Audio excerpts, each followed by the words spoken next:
Now, relationships. Think about the students, some of the issues I've been describing. The impulsive, overly reactive individual. Right? Happy one minute, ready to duke it out with you the next minute. Think about the person with the language or the sequential, organized sequential cause-effect language issues.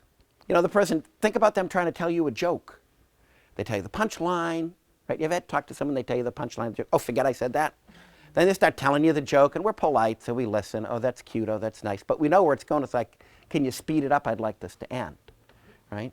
So they don't have the language. They're impulsive, overreactive. Who wants to be this person's friend?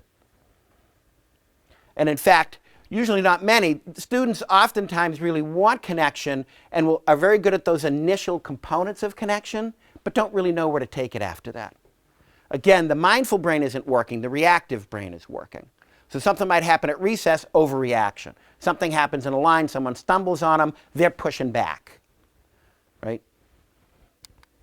And if you look at some of Daniel Goldman's work on social skill, he is the gentleman who came up with the concept of emotional intelligence. Social skill, in his definition, is really a combination of social awareness, empathy, if you will, right? I recognize what's going on in you as an individual or within this group. I recognize it and I can empathize with it. I understand it. And self-regulation. I have a range of ways I can respond to what I'm perceiving socially.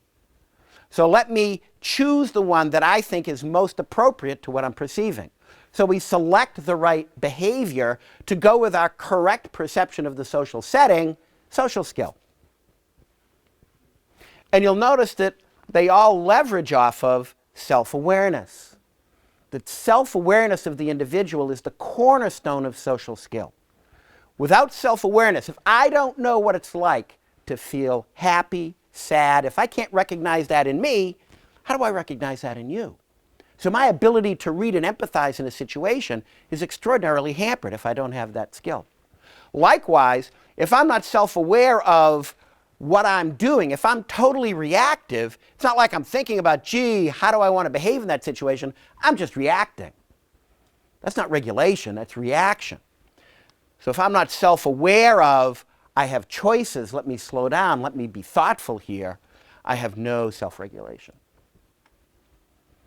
And so in this context, you can see how a lot of the impacts we've been talking about academically, behaviorally, can show up and have dramatically negative impacts on a child's ability to develop relationships.